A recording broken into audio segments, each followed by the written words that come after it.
మొదటివాడు కడపటివాడు, మరణించి తిరిగి లేచినటువంటి యుగయుగములకు సజీవుడైన నజరేయుడగు యేసుక్రీస్తు ప్రశస్త నామములో మీ అందరికీ శుభములు, వందనాలు తెలియజేస్తున్నాను. అందరు బాగున్నారా అండి? మీరందరూ కూడా క్షేమంగా ఉన్నారని నేనైతే రూఢిగా విశ్వసిస్తున్నాను. ఈరోజు మనందరం కూడా దేవుని యొక్క వాక్యమును ధ్యానించుకుందాం. యేసుక్రీస్తు ప్రభువారు మరణాన్ని గెలిచి తిరిగి పునరుద్ధానుడైనటువంటి దినాన్ని మనము జరుపుకుంటున్నాం. యేసుక్రీస్తు ప్రభువారు మరణాన్ని గెలిచి తిరిగి లేచాడు. He is alive. ఆయన జీవించుచున్న దేవుడు. మరణము ఆయనను బంధించి ఉంచుట అసాధ్యము కాబట్టి మరణ వేదనలను తొలగించి దేవుడు ఆయనను లేపెను అని చెప్పేసి పరిశుద్ధ గ్రంథంలో వాక్యంలో రాయబడి ఉంది. కాబట్టి ఏది ఆయనను బంధించి ఉంచలేదు.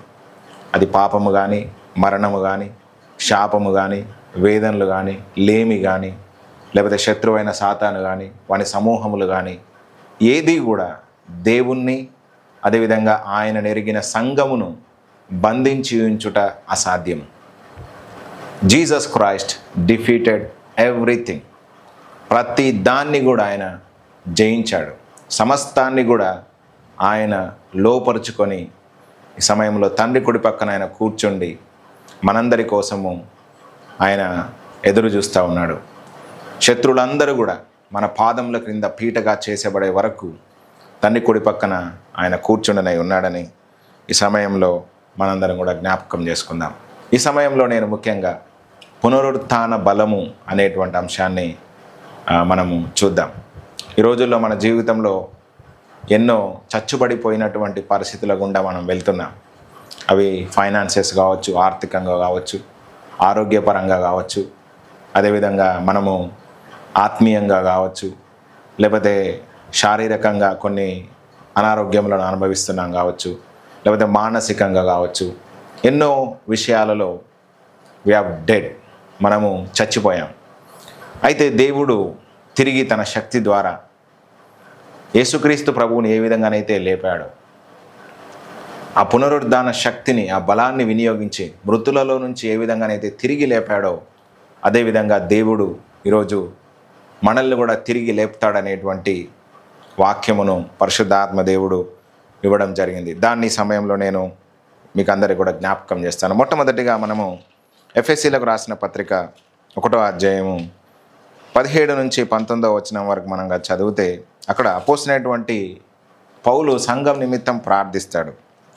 మనందరికి కూడా తెలిసినటువంటి వాక్యమే, కాకపోతే ఒకసారి ఇక్కడి నుంచి మనము వాక్యమును ప్రారంభించుకుందాం.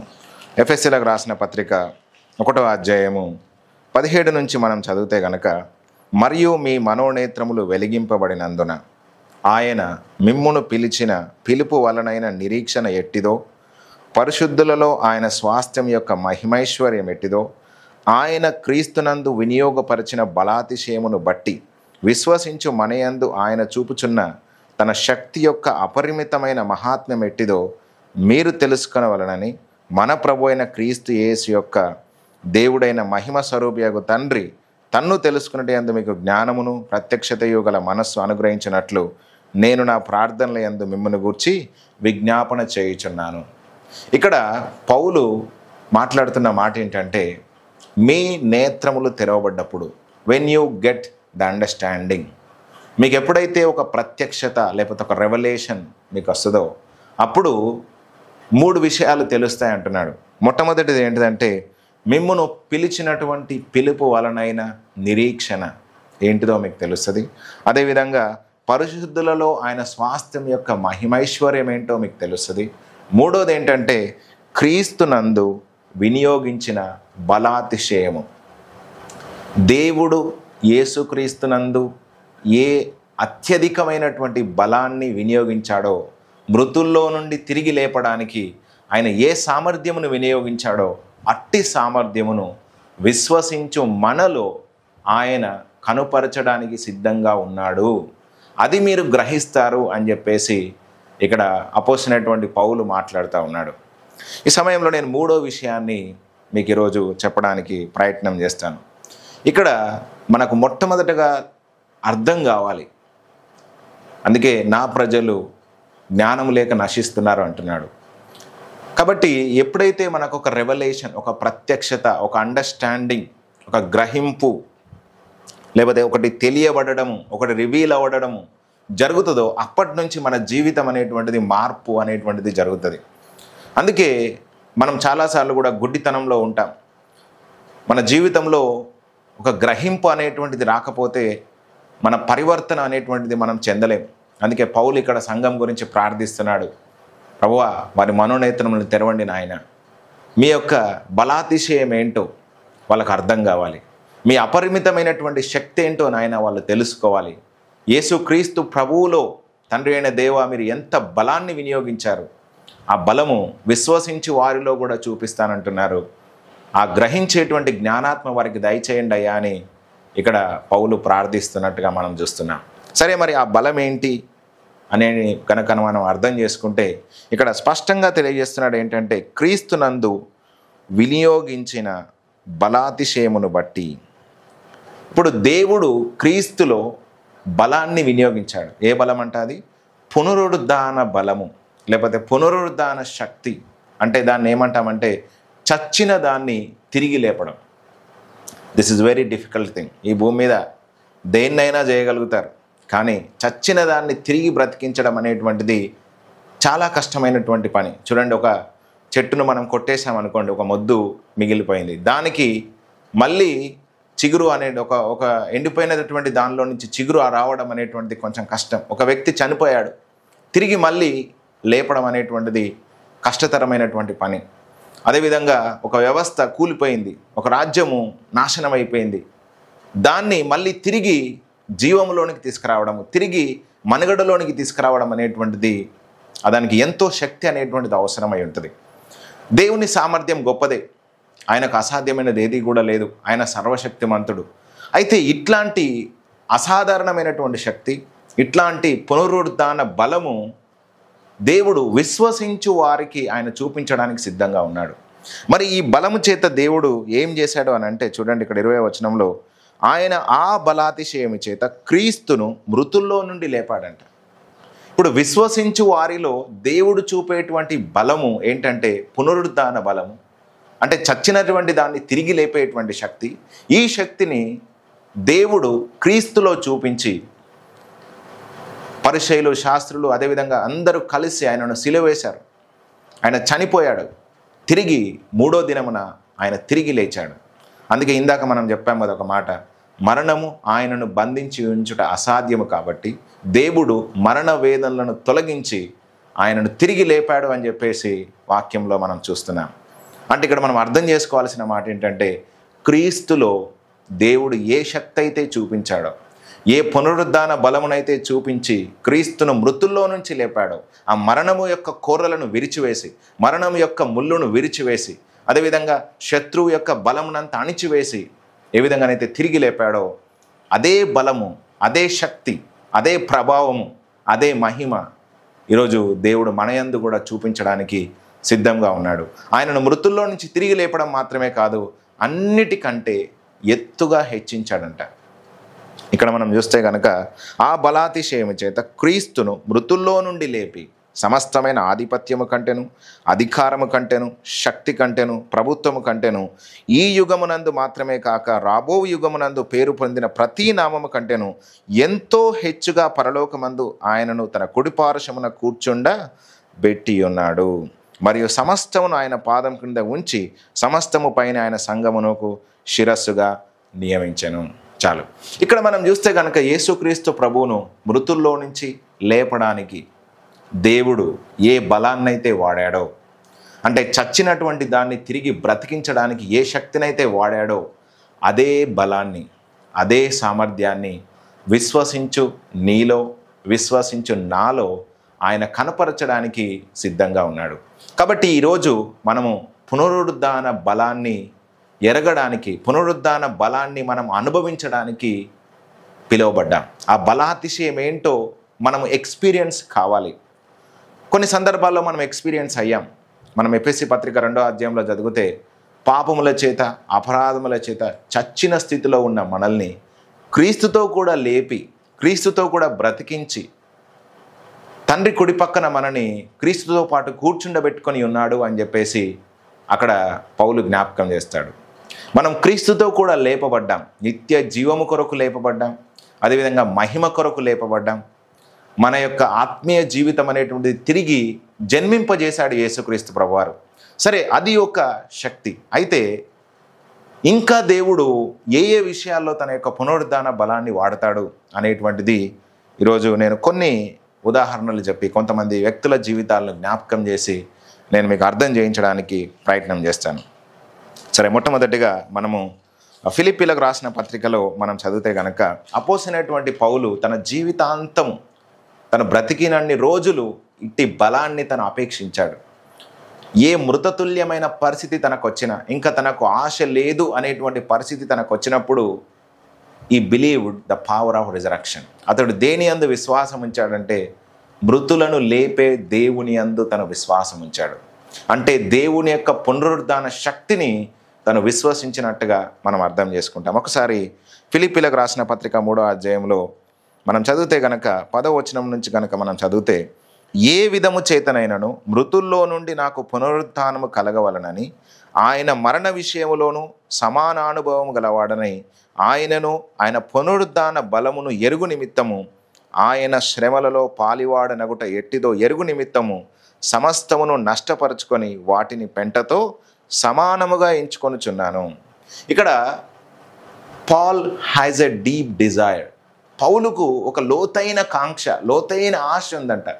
అదేంటంటే ఇక్కడ చూడండి, ఏ విధము చేతనైనా మృతుల్లో నుంచి నాకు పునరుద్ధానము కలగవలనని.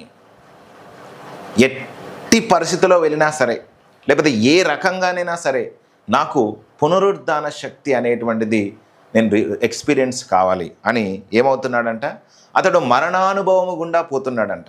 మరి పునరుద్ధాన శక్తి ఎవరికి అవసరము? చచ్చిన వాళ్ళకు అవసరం, అవునా కాదా అండి? ఒకటి డెడ్ అయిపోయింది, అప్పుడే we have to apply the power of resurrection. పునరుద్ధాన శక్తిని మనం అప్పుడు మాత్రమే అప్లై చేయగలం. ఇక్కడ దేవుని యొక్క పునరుద్ధాన శక్తిని ఎరుగు నిమిత్తమై అతడు క్రీస్తు యొక్క శ్రమలలో పాలివాడవుతున్నాడంట. అందుకే మనం చూస్తే పౌలు యొక్క జీవితాన్ని ఎక్కడికి వెళ్ళినా తను చంపాలని ఎన్నోసార్లు ప్రయత్నం చేశారు. ఈకొనియా, లుస్త్రా అనేటువంటి పట్టణాల నుంచి కొంతమంది వచ్చి అతని మీద రాళ్ళు రువ్వి ఇంకా అతడు చచ్చిపోయాడని చెప్పేసి వెళ్ళిపోతారు. అప్పుడు తిరిగి అతడు లేచి వెళ్ళిపోతాడు. అదేవిధంగా ఎన్నో చోట్ల అతనికి సమస్యలు ఎదురవుతాయి, ఇబ్బందులు ఎదురవుతాయి, మరణకరమైనటువంటి పరిస్థితుల గుండా పోతాడు. ఇంకా బ్రతకనా అనేటువంటి ఆశలో, నిరాశలో తను ఉన్నప్పుడు కేవలము మృతులను లేపే దేవుని యందు తను విశ్వాసం ఉంచడం ద్వారా ఆ ప్రతి విధమైనటువంటి శ్రమ నుంచి, ప్రతి విధమైనటువంటి మరణకరమైనటువంటి పరిస్థితుల నుంచి దేవుడు అతన్ని తప్పించినట్టుగా మనం చూస్తాం. ఇక్కడ ఏం చేస్తున్నాడంటే పౌలు పునరుద్ధాన బలాన్ని తెలుసుకోవడానికి శ్రమల గుండా, మరణానుభవము గుండా తను ప్రయాణం చేస్తున్నాడు. అంటే మనం ఇక్కడ అర్థం చేసుకోవాల్సిన విషయం ఏమిటంటే, దేవుడు మృతులను తిరిగి లేప శక్తిమంతుడు, చచ్చిన దాన్ని తిరిగి బ్రతికించ శక్తిమంతుడు. కాబట్టి మరణానికి మనం భయపడాల్సిన అవసరము లేదు. అందుకే ఓ మరణమా నీ ముల్లెక్కడ, ఓ మరణమా నీ విజయం ఎక్కడ అని చెప్పేసి వాక్యంలో రాయబడి ఉంటుంది. యేసుక్రీస్తు ప్రభువారు మరణపు ముల్లును ఆయన విరిచివేశాడు, మరణాన్ని ఆయన జయించి తిరిగి లేచాడు. కాబట్టి ఈరోజు ధర్మశాస్త్రం వల్లైనటువంటి ఆజ్ఞలు మరణానికి హేతువులుగా ఉన్నాయి. అయితే దాన్ని శిలువ మీద ఆయన తుడిచివేసి మనకు ఒక నూతన నిబంధన చేశాడు. ఆ నిబంధన ఆత్మ సంబంధమైనది, ఆ నిబంధన నిత్య జీవానికి సంబంధించినటువంటిది. ఆ నిబంధన దేవుడు పరిశుద్ధాత్మ ద్వారా మన హృదయం అనే పలక మీద రాయబడింది. కాబట్టి ఆ నిబంధన ద్వారా మనం నిత్య జీవానికి అర్హులంగా చేయబడ్డాం. కాబట్టి మరణము, శాపము, అదేవిధంగా వేదన, అదేవిధంగా శత్రువు యొక్క ప్రభావము మన జీవితంలో పని చేయుటకు ఎంత మాత్రమూ అవకాశం లేదు అనేటువంటిది ఈ సమయంలోనే జ్ఞాపకం చేస్తున్నాను. కాబట్టి మనం ఎల్లప్పుడూ కూడా మనం ఏ సిచ్యువేషన్లో ఉన్నా, maybe your situation is to be in dead situation, ఒకవేళ మీ పరిస్థితులు మృతతుల్యమైన పరిస్థితులుగా ఉన్నాయా, అయితే మీరు నమ్మండి, దేవుడు మృతులను సజీవులుగా చేయ శక్తిమంతుడు అని. ఎందుకంటే దేవుడు ఎంతోమంది జీవితాల్లో ఆయన అట్టి కార్యాలు చేసి చూపించాడు. ఒకసారి మనము యోహాను సువార్త 5వ అధ్యాయంలో యేసుక్రీస్తు ప్రభువారు చెప్తున్నటువంటి మాటలను మనం చదువుదాం. యోహాను సువార్త 5వ అధ్యాయము కనుక మనం చదివితే 5వ అధ్యాయంలో 25వ వచనంలో, మృతులు దేవుని కుమారుని శబ్దము విను గడియ వచ్చుచున్నది, ఇప్పుడే వచ్చి ఉన్నది, దాన్ని వినువారు జీవింతురని మీతో నిశ్చయముగా చెప్పుచున్నాను. చాలు. ఇక్కడ మనం చూస్తే 24వ వచనంలో, నా మాట విని నన్ను పంపిన వాని యందు విశ్వాసం ఉంచువాడు నిత్య జీవము గలవాడు, వాడు తీర్పులోనికి రాక మరణంలో నుండి జీవములోనికి దాటి ఉన్నాడని మీతో నిశ్చయముగా చెప్పుచున్నాను. చూడండి, ఇక్కడ యేసుక్రీస్తు ప్రభువు మాట్లాడుతున్న మాట ఏంటంటే, నాయందు విశ్వాసం ఉంచువాడు, నన్ను పంపిన వాని యందు విశ్వాసం ఉంచువాడు నిత్య జీవము గలవాడు. హి హ్యాస్ అన్ ఎటర్నల్ లైఫ్. నిత్య జీవమును దేవుడు మన కొరకు సిద్ధపరిచినట్టుగా ఇక్కడ జ్ఞాపకం చేస్తూ ఉన్నాడు. అయితే ఇక్కడ ఏమంటున్నాడంటే, తండ్రి ఎలాగూ తనంతట తానే జీవము గలవాడై ఉన్నాడో అలాగే నేనును నా అంతట నేనే జీవం గలవాడనై ఉన్నాను. నా ప్రాణము పెట్టాలంటే పెడతాను, నా ప్రాణం తిరిగి తీసుకోవాలంటే తీసుకుంటాను, ఎవడు నన్ను చంపలేడు అని చెప్పేసి ఇక్కడ యేసుక్రీస్తు ప్రభు జ్ఞాపకం చేస్తూ ఏమంటున్నాడంటే, నా శబ్దాన్ని వినేవారు, నా మాటను వినేవారు జీవిస్తారు.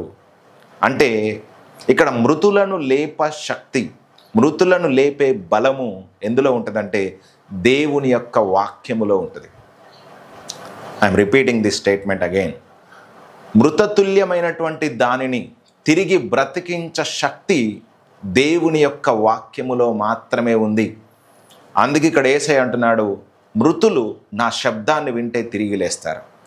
ఒక మృతమైనటువంటి సిచ్యువేషన్, ఒక మృతతుల్యమైనటువంటి పరిస్థితి నా మాట వినగానే అది రెస్పాండ్ అవుతుంది అంటున్నాడు. ఒకసారి మనం లైవ్ ఎగ్జాంపుల్ కనుక మనం అర్థం చేసుకుంటే, యేసుక్రీస్తు ప్రభువారు ఉన్నటువంటి భూమి మీద ఉన్న రోజుల్లో లాజరు చనిపోయాడు.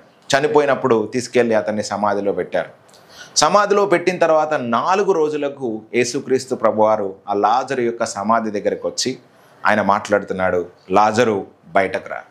ఎప్పుడైతే లాజరు బయటకు రా అని చెప్పేసి ఒక మాట లాజరుతో చెప్పాడో, వెంటనే అతడు ప్రేత వస్త్రములు చుట్టుకొనిన వాడై తిరిగి మరణం నుంచి బయటకు వచ్చినట్టుగా మనం చూస్తూ ఉంటాం.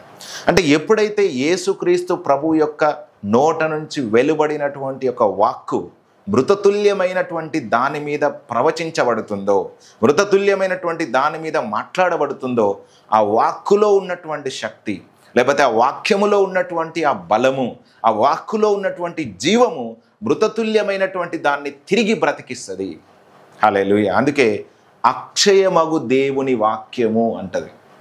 అదేవిధంగా నిత్య జీవమును కలగజేసేటువంటి దేవుని వాక్యము, అదేవిధంగా జీవవాక్యము అని చెప్పేసి పరిశుద్ధ గ్రంథంలో రాయబడి ఉంటుంది.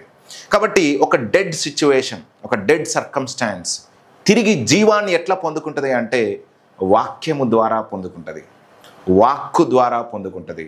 కాబట్టి ఒక పునరుద్ధాన బలాన్ని మనం ఎప్పుడు రుచి చూస్తామంటే, మన డెడ్ సిచ్యువేషన్లో దేవుని నుంచి ఒక మాట మనకు వచ్చినప్పుడు మృతతుల్యమైనటువంటిది రెస్పాండ్ కాగలుగుతుంది. That is what I'm going to tell you.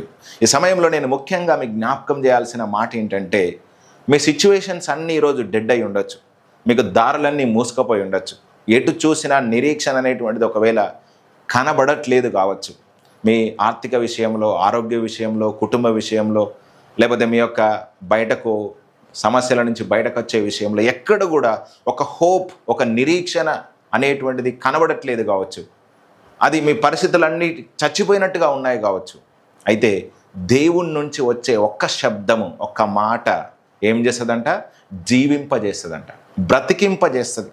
అందుకే కీర్తనకారుడైన దావీదు అంటాడు, నీ వాక్యమే నన్ను బ్రతికించింది అంటాడు. నీ వాక్యమే దేవా నన్ను బ్రతికించింది, నా శ్రమలో నాకు నెమ్మది ఇచ్చింది మీ వాక్యమేనయ్యా. నేను మృతుడనై పోతుండగా, నేను సమస్యల్లో ఉంటుండగా, నేను ఇంకా చచ్చిపోతాననేటువంటి నిరీక్షణ లేనటువంటి ఆధారంలోనికి వెళ్తుంటుండగా దేవా మీ వాక్యమే నన్ను బ్రతికించింది అని చెప్తాడు. కాబట్టి దేవుని వాక్యముకు, దేవుని యొక్క మాటకు శక్తి ఉంది. అది జీవ వాక్యము. ఈ వాక్యము ఎప్పుడైతే నీ జీవితంలోనికి, నీ డెడ్ సిచ్యువేషన్లోనికి వస్తుందో అది తిరిగి నిన్ను బ్రతికింపజేస్తుంది. అందుకే పౌలు ప్రతిసారి శ్రమల్లో గుండా వెళ్ళిన ప్రతిసారి ఈ హ్యాస్ ద వర్డ్, ఒక వాక్యము తనకు దేవుడిచ్చాడు. కాబట్టి మనము అడగాల్సింది, వెతకాల్సింది దేవుని యొక్క మాట గురించి. ఆ మాట ఎప్పుడైతే నీ సిచ్యువేషన్లో దేవుడు పలుకుతాడో, దాన్ని విడుదల చేస్తాడో, ఆ మాట నీకు ఇస్తాడో, ఇక మీదట నిన్ను దేవుడు నిన్ను ఏది కూడా ఆపలేదు అని చెప్పేసి ఈ సమయంలో నేను జ్ఞాపకం చేస్తున్నాను. ఎందుకంటే ఆయనే పునరుద్ధానము, ఆయనే జీవమై ఉన్నాడు. యేసుక్రీస్తు ప్రభువారు మరి లాజరును లేపేటప్పుడు ఒక మాట మాట్లాడతాడు. దాన్ని మనము ఈ సమయంలో చూద్దాం. యోహాను సువార్త 11వ అధ్యాయంలో మనం చూస్తే కనుక ఆయన యందు విశ్వాసం ఉంచేవాడు ఏ విధంగా జీవిస్తాడో అక్కడ జ్ఞాపకం చేస్తాడు. 25వ వచనం కనుక చదివితే, యేసు పునరుత్థానమును జీవమును నేనే, నాయందు విశ్వాసం ఉంచేవాడు చనిపోయినను బ్రతుకును, బ్రతికి నాయందు విశ్వాసం ఉంచు ప్రతి వాడును ఎన్నటికీ చనిపోడు. ఇక్కడ ఎందుకు మరి ఒక మాట విడుదల కాగానే లోబడుతుంది అంటే, మరణం మీద, అదేవిధంగా శత్రువు మీద యేసుక్రీస్తు ప్రభువుకు అధికారం ఉంది.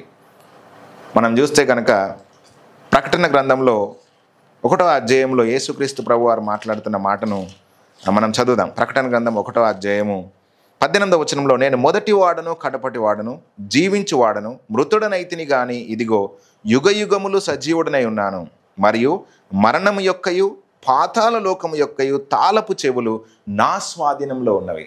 ఇక్కడ యేసుక్రీస్తు ప్రభువు మరణాన్ని గెలిచి తిరిగి లేచిన తర్వాత ఆయన ఏం చేశాడంటే, పాతాళమును ఆయన చెరగా పట్టుకొని పోయాడు. పాతాళం యొక్క బలాన్ని, లేకపోతే మరణం యొక్క బలము గల సాతానును, అపవాదిని ఆయన నిర్వీర్యం చేశాడు, శక్తిహీనునిగా చేసేశాడు. అందుకే ఇక్కడ అంటున్న మాట ఏంటంటే, మరణం యొక్కయు పాతాళ లోకం యొక్కయు తాళపు చెవులు నా స్వాధీనంలో ఉన్నవి. మరణము యొక్క బలము గలవానిని, అనగా సాతానును మరణము ద్వారా నశింపజేసి ఆయన పిల్లలకు నిత్య జీవం ఇవ్వడానికి యేసుక్రీస్తు ప్రభువారు ఈరోజు నిత్య జీవమునకు కర్తగా ఉన్నాడు. అదేవిధంగా మహిమనివ్వడానికి దేవుడుగా ఉన్నాడు. కాబట్టి ఎప్పుడైతే యేసుక్రీస్తు ప్రభువు ద్వారా ఒక మాట, ఆయన నోటి నుంచి ఒక వాక్కు, ఒక మాట మన డెడ్ సిచ్యువేషన్లో రిలీజ్ చేసినప్పుడు, మన యొక్క సర్కమ్స్టాన్సెస్ గుండా మనము వెళ్తున్నప్పుడు దేవుడి నుంచి ఒక మాట గనక మన జీవితంలో పొందుకుంటే ఇట్ లీవ్స్, అది బ్రతుకుతుంది. అందుకే ఇక్కడ చదివాం కదా యోహాను సువార్త 11వ అధ్యాయంలో, పునరుత్థానమును జీవమును నేనే, పునరుత్థానమును జీవమును నేనే అంటున్నాడు. ఆయనే పునరుత్థానము, జీవమునకు ఆధారం ఆయనే. ఒక వ్యక్తి జీవిస్తున్నాడు అంటే ఆయన మూలానే జీవిస్తున్నాడు. ఒక మరణించినటువంటి పరిస్థితి తిరిగి లేపబడుతుంది అంటే అది దేవుని ద్వారానే తిరిగి లేస్తుంది. కాబట్టి ఈరోజు ఈ వాక్యం వింటున్న నా ప్రియమైన సహోదర సహోదరిలారా, దేవుని యొక్క ప్రజలారా, నా ప్రియమైన స్నేహితులారా, మీ అందరికి కూడా నేను ముఖ్యంగా జ్ఞాపకం చేయాలనుకుంటున్న మాట ఏంటంటే, దేవుని యొక్క పునరుత్థాన బలము నీ జీవితంలో ప్రత్యక్షపరచబడాలి అని అంటే, దేవుని నుంచి మొట్టమొదటగా ఒక మాట మన జీవితంలోనికి రావాలి. ఆయన వాక్యములో నుంచి ఆ వాక్కు నిన్ను ఇన్స్పైర్ చేయాలి, నీ హృదయాన్ని అది ఇంకా ప్రేరేపించాలి. లేకపోతే దేవుని యొక్క మాట నీ డెడ్ సిచ్యువేషన్లో నీ దగ్గరికి వస్తుంది అంటే అది నీ పరిస్థితులన్నింటినీ కూడా తిరిగి బ్రతికింప చేయగలదు, తిరిగి లేవనెత్తగలదు. కాబట్టి అట్లాంటి శక్తి ఈరోజు దేవుని యొక్క వాక్యముకు ఉంది అనేది ఈరోజు నేను జ్ఞాపకం చేస్తున్నాను. దేవుని యొక్క వాక్యము యుగ యుగములకు తరతరములకు ఉంటుంది. ఆ వాక్యమును చంపే శక్తి, ఆ వాక్యమును ఇంకా ఎదిరించేటువంటి శక్తి సాతానుకు కానీ, వాని దూతలకు కానీ, మరణానికి కానీ, శాపానికి కానీ ఇంకా ఏది కూడా ఉండదు అనేది ఈ సమయంలో నేను జ్ఞాపకం చేస్తున్నాను. So that only you have to have the word of God. మనకు కావాల్సింది ఏంటంటే దేవుని వాక్కు. ఆ వాక్కు కొరకు, ఆ మాట కొరకు మనం దేవుని దగ్గర కనిపెట్టాలి, ప్రార్థన చేయాలి. నీవు ఉన్నటువంటి సర్కమ్స్టాన్సెస్లో ఈరోజు నువ్వు అప్పుల్లో ఉన్నావా, ఆ అప్పులు తీవ్ర స్థాయికి వెళ్ళిపోయి ఇంకా నీకు అందులో నుంచి బయటకు వస్తాననే హోప్ అనేది నీకు లేదా, లేకపోతే నీ కుటుంబము, ఇవన్నీ కూడా ఒకవేళ హోప్లెస్ సిచ్యువేషన్లో ఉన్నాయా, అయితే వాటన్నిటిలో నీకు కావాల్సింది ఏంటంటే ఒక మాట, దేవుని నుంచి ఒక మాట.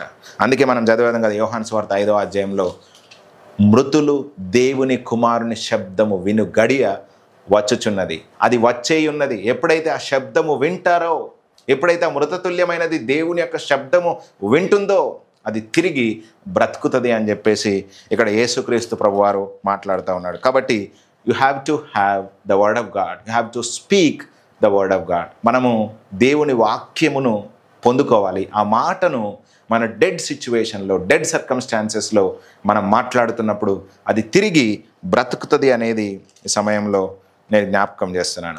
ఈ సమయంలో మనము ఒక ఉదాహరణను చూద్దాం. అబ్రహాం యొక్క జీవితాన్ని కనుక మనం చూస్తే, అబ్రహాముకు ఒక వాక్కు ఉంది, ఒక మాట ఉంది.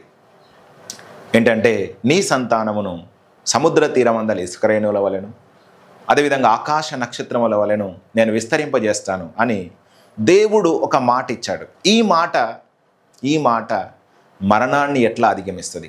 ఈ మాట మృతతుల్యమైనటువంటి పరిస్థితులను ఎట్లా అధిగమిస్తుంది? ఆయన నోట నుంచి వెలువడు జీవ వాక్కు అనేటువంటిది డెడ్ సర్కమ్స్టాన్సెస్ను ఏ విధంగా జీవములోనికి తీసుకొస్తుంది? ఇది కదా పునరుత్థాన బలము అనేది నేను ఈ సమయంలో చెప్పడానికి ప్రయత్నం చేస్తున్నాను. సరే, ఇప్పుడు ఒక మాట ఉంది అబ్రహాముకి. ఏంటంటే, నేను నీకు ఒక కుమారుని ఇస్తాను, ఆ కుమారుని ద్వారా లెక్కలేనంత సంతానమినిస్తాను, నీ మూలముగా సమస్త జనులు దీవించబడతారు అని దేవుని యొక్క వాక్కు, దేవుని యొక్క వాగ్దానము, దేవుని యొక్క మాట అబ్రహాముకు ఇవ్వబడింది. ఈ మాట అబ్రహాము హోల్డ్ చేసినప్పుడు, ఈ మాటను అబ్రహాము నమ్మినప్పుడు, విశ్వసించినప్పుడు మృతతుల్యమైనటువంటి శారా గర్భము, మృతతుల్యమైనటువంటి తన దేహము పునరుత్థాన శక్తిని పొందుకుంది. అంటే ఈ సమయంలో నేను జ్ఞాపకం చేస్తున్న మాట ఏంటంటే, దేవుని యొక్క పునరుత్థాన బలము మన జీవితంలో ఎప్పుడు చూస్తామంటే, ఆయన నుంచి ఒక వాగ్దానం పొందుకున్నప్పుడు, ఆ వాగ్దానాన్ని నమ్మి దాని మీద మనం ఆశ పెట్టుకుంటున్నప్పుడు, ఆ వాగ్దానం చేసిన దేవుడు నమ్మదగిన వాడని మనం విశ్వాసం ఉంచినప్పుడు, మన డెడ్ సర్కమ్స్టాన్సెస్ అన్నీ, మన మృతతుల్యమైనటువంటి పరిస్థితులన్నీ కూడా తిరిగి జీవాన్ని పొందుకుంటాయి. ఎందుకంటే the word of God is incorruptible. అంటే వాక్యము అక్షయమైనటువంటిది, అది క్షయమైపోయేటువంటిది కాదు. అందుకే అది జీవాన్ని పొందుకుంటుంది. యెషయా గ్రంథంలో కూడా మనం చూస్తాం కదా, దేవుని నోటి నుంచి వెలువడే వాక్కు అది తిరిగి కార్యము చేయకుండా దేవుని ఎద్దకు వెళ్ళదంట.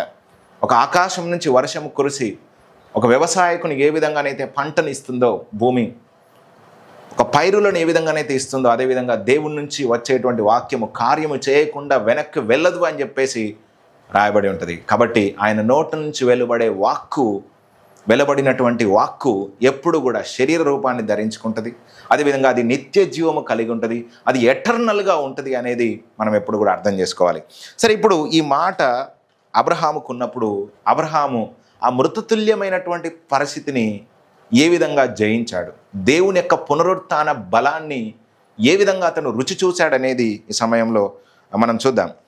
ఒక్కసారి మనము రోమిలకు రాసిన పత్రిక 4వ అధ్యాయంలో అతడు ఏ విధంగా ఈ believed the power of resurrection, అతడు ఏ విధంగా పునరుద్ధాన బలాన్ని నమ్మగలిగాడు అనేది మనం చూద్దాం. ఇక్కడ 17వ వచనంలో చూస్తే, తాను విశ్వసించిన దేవుని ఎదుట, అనగా మృతులను సజీవులుగా చేయవాడును లేని వాటిని ఉన్నట్టుగానే పిలిచివాడునైన దేవుని ఎదుట అతడు మనందరికీ తండ్రి అయి ఉన్నాడు. ఇందును గూర్చి నిన్ను అనేక జనములకు తండ్రిగాను నియమించి తిని అని రాయబడినది. నీ సంతానము ఇలాగుండునని చెప్పిన దాన్ని బట్టి తాను అనేక జనములకు తండ్రి అగునట్లు నిరీక్షణకు ఆధారము లేనప్పుడు, చూడండి ఇక్కడ, నిరీక్షణకు ఆధారము లేనప్పుడు అతడు నిరీక్షణ కలిగి నమ్మెను. This is very very important thing. పునరుద్ధాన శక్తిని నమ్మేవారు, పునరుద్ధాన బలాన్ని విశ్వసించేవారు నిరీక్షణకు ఆధారము లేనప్పటికీ దేవుని మీద నిరీక్షణ పెట్టుకొని నమ్ముతారు. ఎందుకంటే దేవునికి అసాధ్యమైనది ఏదీ లేదు. అప్పుడు ఏం చేశాడంటే చూడండి ఇక్కడ, మరియు అతడు విశ్వాసమందు బలహీనుడు కాక రమారమి 100 ఏండ్ల వయసు గలవాడై ఉండి అప్పటికీ తన శరీరం మృతతుల్యమైనట్టును శారా గర్భం మృతతుల్యమైనట్టును ఆలోచించను గాని అవిశ్వాసము వలన దేవుని వాగ్దానమును గూర్చి సందేహింపక దేవుని మహిమపరిచి ఆయన వాగ్దానం చేసిన దాన్ని నెరవేర్చుటకు సమర్థుడు అని రూఢిగా విశ్వసించి విశ్వాసము వలన పునరుత్థాన బలాన్ని పొందాడు. బలము పొందేనని రాయబడింది. నేను ఇంకొక మాట యాడ్ చేస్తున్నాను దానికి, ఏంటంటే విశ్వాసము ద్వారా పునరుత్థాన బలాన్ని తను పొందుకున్నాడు. హల్లెలూయా. మళ్ళొకసారి చెప్తాను, దేవునికి అసాధ్యమైనది ఏదీ లేదని, వాగ్దానం చేసిన దాన్ని నెరవేర్చుటకు సమర్థుడని విశ్వసించి ఆ విశ్వాసము ద్వారా తను బలాన్ని పొందుకున్నాడు. ఆ బలము ఎట్లాంటి పరిస్థితిలో వచ్చింది? ఇంకా పరిస్థితులన్నీ డెడ్ అయిపోయాయి. There is no hope. ఓవైపు ఆ శారా యొక్క గర్భాన్ని చూస్తే ఇంకా పిల్లలు పుడతారనే ఆశ లేదు. ఓవైపు తన్ను తాను చూసుకుంటే కూడా శరీరంలో బలం అనేటువంటిది లేదు. కానీ వాగ్దానము చేసిన దేవుడు నమ్మదగినవాడు, వాగ్దానము చేసిన దేవుడు శక్తిమంతుడు అని దేవుణ్ణి ఎప్పుడైతే చూశాడో అప్పుడు దేవుని ద్వారా తను బలం పొందుకున్నాడు. అంటే మనం చేయాల్సింది ఏంటంటే, in your dead situation, in your dead circumstances, you have to look an to God, have to look an to the promises of God. మనం ఏం చేయాలనంటే దేవుని వైపు చూడగలగాలి. నీ పరిస్థితుల వైపు చూస్తే నీకు నిరీక్షణ ఉండదు. దేవుని వైపు చూసినప్పుడు నిరీక్షణ వస్తుంది. అందుకే మనము ఇక్కడ అర్థం చేసుకోవాల్సిన మాట ఏంటంటే, దేవుని నుంచి ఒక మాట మనకుంటే అది మనకు విశ్వాసం కలగజేస్తుంది. దేవుడే మనలో విశ్వాసాన్ని పుట్టిస్తాడు. ఆ విశ్వాసము ద్వారా దాన్ని మనము మెడిటేట్ చేయడం ద్వారా, వాగ్దానమునే మనం చూస్తూ దేవుని మీద మనము నమ్మకం ఉంచడం ద్వారా అప్పుడు ఏమవుతుందంటే మనకు బలము లేకపోతే శక్తి అనేటువంటిది మనకు వస్తుంది. అందుకే ఇక్కడ అంటున్నాడు, విశ్వాసమందు బలహీనుడు కాక వాగ్దానము చేసిన దాన్ని నెరవేర్చుటకు దేవుడు సమర్థుడని విశ్వసించి ఆ విశ్వాసం ద్వారా తన పునరుద్ధాన బలాన్ని పొందుకున్నాడు. అంటే ఆ మృతతుల్యమైన శారా గర్భము ఇప్పుడు జీవం పొందుకుంది. మృతతుల్యమైనటువంటి శారా గర్భము శక్తి పొందుకుంది. మృతతుల్యమైన తన శరీరంలో మార్పులు అనేటువంటిది వచ్చాయి. కాబట్టి ఈరోజు ప్రాముఖ్యంగా నేను చెప్పాలనుకుంటున్న మాట ఏంటంటే, దేవుని వాగ్దానము, దేవుని వాక్యము నీకు శక్తిస్తుంది. దేవుని వాక్యమును ధ్యానించి ఆయన మీద నువ్వు నమ్మకం ఉంచడం ద్వారా నువ్వు శక్తి పొందుకుంటావు. దేవుని నుంచి వినడం ద్వారా నీకు బలం వస్తుంది. ఇక్కడ అబ్రహాముకు వాగ్దానం లేకపోతే, అబ్రహాముకు దేవుడిచ్చిన వాక్యము గనక తను గుర్తుపెట్టుకోకపోతే, ఆ వాగ్దానమును నమ్మకపోతే, దాన్ని విశ్వసించకపోతే ఆ మృతతుల్యమైన శారా గర్భం ఇంకా మృతతుల్యమైపోయేది. తనకి ఇంకా పిల్లలు పుట్టేవారు కాదు. కాబట్టి your dead circumstances can be changed by the word of God. దేవుని యొక్క వాక్కు ద్వారా అవి తిరిగి బ్రతుకుతాయి, తిరిగి జీవిస్తాయి, తిరిగి చలిస్తాయి. ఈ పునరుద్ధాన బలాన్ని పొందుకున్నటువంటి అబ్రహాముకి ఇంకా అర్థమైపోయింది. మరొకసారి అబ్రహామును దేవుడు శోధించినప్పుడు తన కుమారుణ్ణి ఇచ్చే ముందు అతడు ఏం విశ్వసించాడు అనేది బలిగా అర్పించే ముందు సేమ్ మళ్ళీ పునరుద్ధాన బలాన్ని తను విశ్వసించినట్టుగా మనం చూస్తాం. ఒకసారి హెబ్రీ పత్రిక 11వ అధ్యాయంలో 17 నుంచి మనం చదివితే గనక, అబ్రహాము శోధింపబడి విశ్వాసమును బట్టి ఇస్సాకును బలిగా అర్పించను. ఎవడు ఆ వాగ్దానములను సంతోషంతో అంగీకరించను, ఇస్సాకు వలనైనది నీ సంతానం అనబడును అని ఎవరితో చెప్పబడినో ఆ అబ్రహాము మృతులను సైతము లేపుటకు దేవుడు శక్తిమంతుడని ఎంచిన వాడై. ఏమంటున్నాడు ఇక్కడ? మృతులను సహితము లేపుటకు దేవుడు శక్తిమంతుడని ఎంచిన వాడై తన ఏక కుమారుని అర్పించి ఉపమాన రూపంగా అతనిని మృతుల్లో నుండి మరలా పొందెను. చూడండి, తన ప్రియమైనటువంటి కుమారుణ్ణి, ఏక కుమారుణ్ణి బలిగా అర్పించాలంటే అతనికి ఏం విశ్వాసం కావాలి? మృతులను సైతం తిరిగి లేపగలుగుతాడు దేవుడు అనే విశ్వాసం తనకు కావాలి. ఈ విశ్వాసం ఎక్కడ పోయబడింది తన లోపల అంటే, 100 సంవత్సరాల వయసు అబ్రహాముకున్నప్పుడు, 90 సంవత్సరాల వయసు శారాకున్నప్పుడు ఆ మృతతుల్యమైన గర్భమును దేవుడు తెరిచి ఇస్సాకును దేవుడు అద్భుత రీతిగా ఇచ్చినప్పుడు అబ్రహాములో విశ్వాసం ఇంకా కలిగింది. నా దేవుడు మృతులను సజీవులుగా చేసే దేవుడు, లేని వాటిని ఉన్నట్టుగా చేసే దేవుడు. ఆ రోజు మృతతుల్యమైన శారా గర్భాన్ని తెరిచి పునరుద్ధాన బలము ద్వారా శక్తి ఇచ్చి మాకు ఏ విధంగానైతే కుమారుని ఇచ్చాడో ఇప్పుడు కుమారుని అడుగుతా ఉన్నాడు. ఒకవేళ నేను కుమారుని అర్పిస్తే గనక ఇస్సాకు వలన అయినది నా సంతానం ఎట్లవుతుంది? ఒకవేళ ఇస్సాకు చనిపోతే మళ్ళీ ఇస్సాకులో నుంచి జనాంగాలు ఎట్లొస్తారు? కాబట్టి దేవుడు ఇస్సాకును మళ్ళీ లేపుతాడు అని పునరుద్ధాన శక్తిని, దేవుని యొక్క మహాబలాన్ని, దేవుని యొక్క మహా సామర్థ్యాన్ని ఇక్కడ అబ్రహాము విశ్వసించి తన ఏక కుమారుణ్ణి అర్పించేశాడంట. అంటే ఉపమాన రూపకంగా ఆ బలిపీఠం మీద పెట్టి ఆ కత్తి ఎత్తినప్పుడు దేవునికి అర్థమైపోయింది, ఇంకా నా పునరుద్ధాన శక్తిని అబ్రహాము విశ్వసిస్తున్నాడు అని దేవుడు ఎరిగి అతని స్థానంలో ఆ గొర్రెపిల్లను అర్పించినట్లుగా చేశాడు. అంటే ఇక్కడ మనం అర్థం చేసుకోవాల్సిన మాట ఏంటంటే, దేవుని శక్తి ఎప్పటికి కూడా తగ్గిపోదు. ఆయన అసాధారణమైనటువంటి సామర్థ్యం కలిగినటువంటి దేవుడు.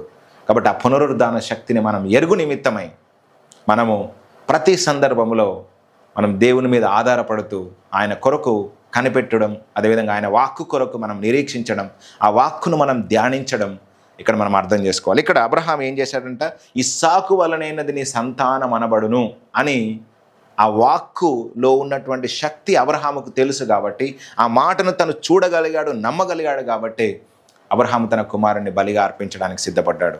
కాబట్టి ఈ సమయంలో నేను ప్రాముఖ్యంగా జ్ఞాపకం చేయాలనుకుంటున్న మాట ఏంటంటే, ప్రతి డెడ్ సర్కమ్స్టాన్స్, ప్రతి మృతతుల్యమైనది ఎప్పుడు అది జీవాన్ని పొందుకుంటుంది అంటే దేవుని యొక్క వాక్కు, దేవుని యొక్క మాట మీద మనం హోల్డ్ అయి ఉండడం ద్వారా మనం పొందుకుంటాం. కాబట్టి ఈరోజు పునరుద్ధాన శక్తిని ఇవ్వడానికి పరిశుద్ధాత్మను దేవుడు మనలో ఉంచి ఉన్నాడు. తండ్రి అయినటువంటి దేవుడు యేసుక్రీస్తును లేపినటువంటి ఆత్మ, ఆ అట్టి ఆత్మను దేవుడు ఈరోజు మనలో ఉంచాడు. కాబట్టి మృతతుల్యమైనటువంటి మనల్ని కూడా ఏ విషయాల్లో మనం ఆత్మీయంగా ఫలించకుండా, జీవించకుండా చచ్చిపోయామో అక్కడ దేవుడు మనల్ని లేపుతాడు. అందుకే రోమీలకు రాసిన పత్రిక 8వ అధ్యాయము 10-11 వచనాలను ఒకసారి మనం చదువుకుందాం. రోమీలకు రాసిన పత్రిక 8వ అధ్యాయము 10వ వచనము, అదేవిధంగా 11వ వచనము చదువుదాం. ఇక్కడ 8వ అధ్యాయం 10-11 వచనాలు చదివితే కనుక, క్రీస్తు మీలో ఉన్న ఎడల మీ శరీరము పాప విషయమై మృతమైనది కానీ మీ ఆత్మ నీతి విషయమై జీవం కలిగి ఉన్నది. మృతుల్లో నుండి యేసును లేపిన వాని ఆత్మ మీలో నివసించి ఉన్న ఎడల మృతుల్లో నుండి క్రీస్తు యేసును లేపిన వాడు చావునకు లోనైన మీ శరీరములను కూడా మీలో నివసించుచున్న తన ఆత్మ ద్వారా జీవింపచేయును. మనల్ని కూడా ఆయన జీవింపజేస్తాడు. ఒకరోజు ఈ మృతతుల్యమైనటువంటి శరీరము మహిమ శరీరంగా మార్చబడుతుంది. అందుకే మనం ఫిలిప్పీలకు రాసిన పత్రిక 3వ అధ్యాయం చివరి వచనంలో ఒక మాట రాయబడి, సమస్తము లోపరుచుకున్న జాల శక్తి కలిగినటువంటి దేవుని సామర్థ్యం వలన మన దీన శరీరాన్ని మహిమ శరీరంగా మారుస్తాడని చెప్పేసి రాయబడి ఉంటుంది. కాబట్టి the Holy Spirit that is given unto us quickens our mortal bodies. ఈ మృతతుల్యమైన క్షయమైనటువంటి ఆ యొక్క శరీరాన్ని దేవుని యొక్క ఆత్మ, దేవుని యొక్క వాక్యము, దేవుని యొక్క నిత్య జీవమును కలగజేసే ఆయన సామర్థ్యము మన బాడీస్ను, లేకపోతే మన యొక్క శరీరాలను తిరిగి జీవింప చేయగలుగుతుంది. ఈరోజు మీరు మృతతుల్యమైన రోగముల చేత బాధపడుతున్నారా? అదొకవేళ క్యాన్సరా, ఎయిడ్సా, లేకపోతే షుగర్ వ్యాధి, లేకపోతే నానా విధములైనటువంటి మరణకరమైన రోగాల, ఆయన వాక్కు నీ మృతతుల్యమైన కణములను తిరిగి జీవింప చేయగలదు. ఏవైతే డెడ్ అయిపోతున్నాయో నీ సెల్స్ను ఆయన తిరిగి బ్రతికించగలడు. ఆయనకు అసాధ్యమైనది ఏది కూడా లేదు. ఒకవేళ నీ ఫైనాన్సెస్ ఈరోజు నీ యొక్క ఆర్థిక సంబంధమైనవి మృతతుల్యం అయిపోయినట్టుగా ఉన్నాయా? అయితే దేవుడు దాన్ని తిరిగి లేపుతాడు. క్రీస్తును లేపిన దేవుని ఆత్మ ఈరోజు నీలో, నాలో ఉంది. కాబట్టి మన యొక్క సరౌండింగ్స్ అన్నీ, మన సర్కమ్స్టాన్సెస్ అన్నీ దేవుడు జీవము కలిగినటువంటి దానిగా ఆయన మారుస్తాడనేది మనం అర్థం చేసుకోవాలి. ఈ విధంగా ఇక్కడ అబ్రహాము ఏ విధంగానైతే పునరుత్థాన బలాన్ని తన విశ్వాసం ద్వారా పొందుకున్నాడో, దేవుని మాట ద్వారా రుచి చూశాడో, అదేవిధంగా మనం కూడా విశ్వసించాలి. మనం అదేవిధంగా పౌలు యొక్క జీవితాన్ని కూడా మనం చదివితే 2 కొరింథీయులకు రాసిన పత్రిక 1వ అధ్యాయంలో పౌలు కూడా కొన్ని సందర్భాల్లో మృతులను లేపు దేవుని అందే విశ్వాసం ఉంచాడంట. అట్టి విశ్వాసం ద్వారా తను ఏ విధంగా శ్రమల నుంచి తప్పించబడాడో అక్కడ జ్ఞాపకం చేస్తాడు. ఒకసారి మనము 2 కొరింథీయులకు రాసిన పత్రిక 1వ అధ్యాయము 8వ వచనంలో చదివితే, సహోదరులారా, ఆసియాలో మాకు తటస్థించిన శ్రమను గూర్చి మీకు తెలియబడకుండా మాకు ఇష్టం లేదు. అదేదనగా మేము బ్రతుకుదమను నమ్మకం లేక ఉండునట్లుగా మా శక్తికి మించిన అత్యధిక భారము వలన కృంగిపోతుంది. ఇంకా చచ్చిపోతామనే పరిస్థితికి వెళ్ళాడంట. శక్తికి మించిన అత్యధిక భారం. ఈ రోజుల్లో ఎంతమందికి ఉన్నదండి ఇట్లా? మీ శక్తికి మించిన అప్పులు ఎంతమందికి ఉన్నాయి? మీ శక్తికి మించిన రోగాలు ఎంతమందికి ఉన్నాయి? మీ శక్తికి మించిన సమస్యలు ఎంతమందికి ఉన్నాయి? అప్పుడు ఏమొస్తుంది? మనకు కృంగుదల వస్తుంది. ఇక్కడ కూడా అపోస్తలుడైన పౌలు శక్తికి మించిన అత్యధిక భారం వలన కృంగిపోయాడంట. అప్పుడు తను మళ్ళీ దేవుని బట్టి విశ్వాసం తెచ్చుకుంటున్నాడు. ఏం చేశాడంట చూడండి, మరియు మృతులను లేపు దేవుని అందే గాని మాయందే మేము నమ్మక ఉంచకుండానట్లు మరణ మగుదు మన నిశ్చయం మా మట్టుకు మాకు కలిగెను. ఆయన అట్టి గొప్ప మరణం నుండి మమ్మను తప్పించెను. చూడండి, ఎవరి అందు విశ్వాసం ఉంచాడంట? మృతులను లేపు దేవుని అందే మేము విశ్వాసం ఉంచాం. ఒకవేళ మేము చచ్చిపోయినా సరే దేవుడు తిరిగి మమ్మల్ని లేపుతాడు, ఆయన పరిచర్య కొరకు మమ్మల్ని వాడుకుంటాడు అని వాళ్ళు మృతులను లేపు దేవుని యందు విశ్వాసం ఉంచడం ద్వారా, మృతులను లేపు దేవుని శక్తి యందు వాళ్ళు విశ్వాసం ఉంచడం ద్వారా ఆ యొక్క అత్యధికమైనటువంటి భారమును కలగజేసే పరిస్థితులను దేవుడు అద్భుత రీతిగా తీసేసినట్టుగా మనం చూస్తూ ఉన్నాం. ఇంకా అందుకే ఇక్కడ చూస్తున్నాడు 10వ వచనంలో చూస్తే కనుక, ఆయన అట్టి గొప్ప మరణము నుండి మమ్మను తప్పించెను. When the death is cancelled, when the dead circumstances will listen unto us. ఎప్పుడు ఆ మాటలు, ఎప్పుడు ఆ మృతతుల్యమైన పరిస్థితివి మార్చబడుతుంది అని అంటే మనం ఆయన యందు విశ్వాసం ఉంచడం ద్వారా, మనం ఆయనకు ప్రార్థించడం ద్వారా, ఆయన మీద మనం ఆధారపడడం ద్వారా, ఆయన కొరకు మనము కనిపెట్టడం ద్వారా ఆయన తప్పకుండా మనల్ని తప్పిస్తాడు. ఇక్కడ ఏం చెప్తున్నాడండి పౌలు? సాక్ష్యం చెప్తా ఉన్నాడు. మృతులను లేపు దేవుని యందు మేము విశ్వాసం ఉంచడం ద్వారా, ఆ పునరుద్ధాన బలమును మేము విశ్వాసం ఉంచడం ద్వారా మాలో దేవుడు నిత్య జీవాన్ని, మాలో దేవుడు జీవాన్ని ప్రవహింపజేశాడు అని ఇక్కడ జ్ఞాపకం చేస్తున్నాడు. కాబట్టి ఈరోజు మీరు కూడా శ్రమలు, ఇబ్బందులు, బాధలు, వేదనలు అత్యధికముగా అయిపోయి కృంగిపోయి ఉన్నారా? అయితే దేవుడు ఈరోజు మీకు తన యొక్క పునరుద్ధాన శక్తిని మీకు విస్తరింపజేసి అందులో మిమ్మల్ని జీవింపజేస్తాడు. ఆ శ్రమల నుంచి మిమ్మల్ని విడిపించి మీకు గొప్ప స్థాయిని ఇస్తాడనేది ఈరోజు నేను ప్రవచనాత్మకంగా దేవుని ఆత్మచేత మీతో మాట్లాడుతూ ఉన్నాను. అదేవిధంగా మనం చూస్తే 2 కొరింథీయులకు రాసిన పత్రిక 4వ అధ్యాయంలో ఇంకా తను ఏ విధంగా ఆ మృతులను లేపి దేవుని యొక్క శక్తి అందు విశ్వాసం ఉంచాడనేది ఇక్కడ చెప్తా ఉన్నాడు. 4వ అధ్యాయం 10వ వచనంలో, యేసు యొక్క జీవము మా శరీరమందు ప్రత్యక్షపరచబడుటకై యేసు యొక్క మరణానుభవమును మా శరీరమందు ఎల్లప్పుడూ వహించుకొని పోవచ్చున్నాము. చూడండి 15వ వచనంలో, ప్రభు అయిన యేసును లేపినవాడు యేసుతో కూడా మమ్మును కూడా లేపి మీతో కూడా తన ఎదుట నిలబెట్టినని ఎరిగి మేమును విశ్వసించుచున్నాము గనుక మాట్లాడుచున్నాము. యేసును లేపినవాడు మమ్మును కూడా లేపుతాడు. ఒకవేళ మేము ఈ శ్రమలలో కనుక చచ్చిపోతే ఆయన మమ్మల్ని లేపి మీ కొరకు నిలబెడతాడు అని వాళ్ళ విశ్వాసముతో ధైర్యంగా మాట్లాడుతూ ఉన్నారు. కాబట్టి పునరుత్థాన బలము మన శరీరాల్లో ఎప్పుడు వస్తుంది అంటే, పునరుత్థాన బలము ఎప్పుడు మన యొక్క జీవితాల్లో చూస్తామంటే, దేవుని మాట మనము వినాలి, ఆ మాటను మనము డెడ్ సర్కమ్స్టాన్స్లో మాట్లాడాలి. అప్పుడు ఏమవుతుందంటే ఆ చచ్చినటువంటి పరిస్థితి తిరిగి జీవాన్ని పొందుకుంటుంది. ఎందుకంటే మనం ఇందాక చూస్తాం కదా, యోహాను సువార్త 5వ అధ్యాయంలో, మృతులు దేవుని కుమారుని శబ్దము విని గడియ వచ్చుచున్నది, అది వచ్చేయి ఉన్నది, అది వినువారు జీవిస్తారు అని చెప్పేసి ఆయన మాట్లాడుతున్నాడు. కాబట్టి నిశ్చయముగా ఆయన జీవింపజేస్తాడు, నిశ్చయముగా మీ పరిస్థితులను ఆయన తిరిగి బ్రతికించగలుగుతాడు. హల్లెలూయా. మనం ఎహెజ్కేలు గ్రంథం 37వ అధ్యాయంలో కనుక చదివితే, అక్కడ ఎహెజ్కేలు గ్రంథంలో ఇశ్రాయేలు యొక్క ప్రజల పరిస్థితి ఎట్లా ఉంది, దాన్ని ఏ విధంగా తిరిగి జీవింపజేశాడు దేవుడు అనేది ఈ 2 ఉదాహరణలు మనం అబ్రహాం యొక్క జీవితాన్ని, అదేవిధంగా పౌలు యొక్క జీవితాన్ని మనం చూసి తర్వాత ఈ యొక్క ఎగ్జాంపుల్ మనం అర్థం చేసుకొని, లేకపోతే ఈ యొక్క సందర్భాన్ని మనం అర్థం చేసుకొని మనము ఇంకా క్లియర్గా దేవుని యొక్క శక్తిని మనం అర్థం చేసుకోవచ్చు. ఒకసారి మనం ఎహెజ్కేలు గ్రంథం 37వ అధ్యాయంలో చూస్తే కనుక మొదటి వచనం నుంచి చూస్తే, యెహోవా హస్తము నా మీదికి వచ్చెను, నేను ఆత్మవశుడనై ఉండగా యెహోవా నన్ను తోడుకొని పోయి ఎముకలతో నిండి ఉన్న ఒక లోయలో నన్ను దింపెను. ఏం చేశాడంట? దేవుడు అతన్ని తీసుకెళ్ళి ఎముకలతో నిండి ఉన్న లోయలో దించాడంట. ఎముకలు అనేకములు ఆ లోయలో కనబడెను, అవి కేవలము ఎండిపోయినవి. ఆ లోయలోనికి ఈ ఎహెజ్కేలు ప్రవక్తను తీసుకెళ్ళి ఉంచితే అక్కడ ఏమున్నాయంట? ఎముకలు ఉన్నాయంట. ఆ ఎముకలు మళ్ళీ మొన్న చనిపోయినట్లేవు, ఆ ఎముకలు ఎండిపోయాయంట. ఆయన, నరపుత్రుడా, ఎండిపోయిన ఎముకలు బ్రతకగలవా అని నన్ను అడగా, ప్రభువా యెహోవా అది నీకే తెలియని నేను అంటిని. అందుకు ఆయన ప్రవచనమెత్తి, చూడండి, ప్రవచనమెత్తి ఎండిపోయిన ఎముకలతో ఇట్లను, ఎండిపోయిన ఎముకలారా యెహోవా మాట ఆలకించుడి, ఈ ఎముకలకు ప్రభు అయిన యెహోవా సెలవిచ్చినదేమనగా, మీరు బ్రతుకున్నట్లు, this is very very important word, మీరు బ్రతుకున్నట్లు నేను మీలోనికి జీవాత్మను రప్పించుచున్నాను, చర్మము కప్పి మీకు నరములనిచ్చి మీ మీద మాంసము పొదిగి చర్మము మీ మీద కప్పెదను, నేను మీలో జీవాత్మనుంచగా మీరు బ్రతుకుదురు, అప్పుడు నేను యెహోవానై ఉన్నానని మీరు తెలుసుకొందురు. ఆయన నాకు ఇచ్చిన ఆజ్ఞ ప్రకారం నేను ప్రవచించుచుండగా, అప్పుడు నాకు ఆ ఇచ్చిన మాట ప్రకారం నేను మాట్లాడుతుంటుండగా ఏం జరిగిందంట? చూడండి, గడగడమను ధ్వని ఒకటి పుట్టెను, గడగడమను ధ్వని ఒకటి పుట్టెను. సరే, ఇప్పుడు మనము ఇక్కడ డెడ్ సిచ్యువేషన్ ఉంది, మృతతుల్యమైనటువంటి పరిస్థితి ఉంది, ఇక్కడ ఎండిన ఎముకలు ఉన్నాయి, అక్కడ లోయలో పరిస్థితి అంటే అక్కడ హోప్లెస్, నిరీక్షణ లేని పరిస్థితి అక్కడ. అయితే దేవుడు అంటున్నాడు, ఇవి బ్రతకగలవా, ఇవి తిరిగి, ఈ ఎముకలన్నీ తిరిగి బ్రతకగలవా అడిగితే ఇక్కడ ప్రవక్త అంటున్నాడు, ప్రభువా మీకే తెలుసు అంటున్నాడు. అప్పుడు దేవుడు అంటున్నాడు, ఏమంటున్నాడు చూడండి, ప్రవచనమెత్తి మాట్లాడు. ఏం మాట్లాడాలి అంటే, ఇక్కడ ఏదైతే ప్రవక్తతో దేవుడు మాట్లాడాడో అదే మాటను తీసుకెళ్ళి డెడ్ సిచ్యువేషన్తో మాట్లాడాలి. నీ సొంత మాటలు కాదు, నీ కల్పితాలు కాదు, లేకపోతే ఇంకోరో అన్నది కాదు.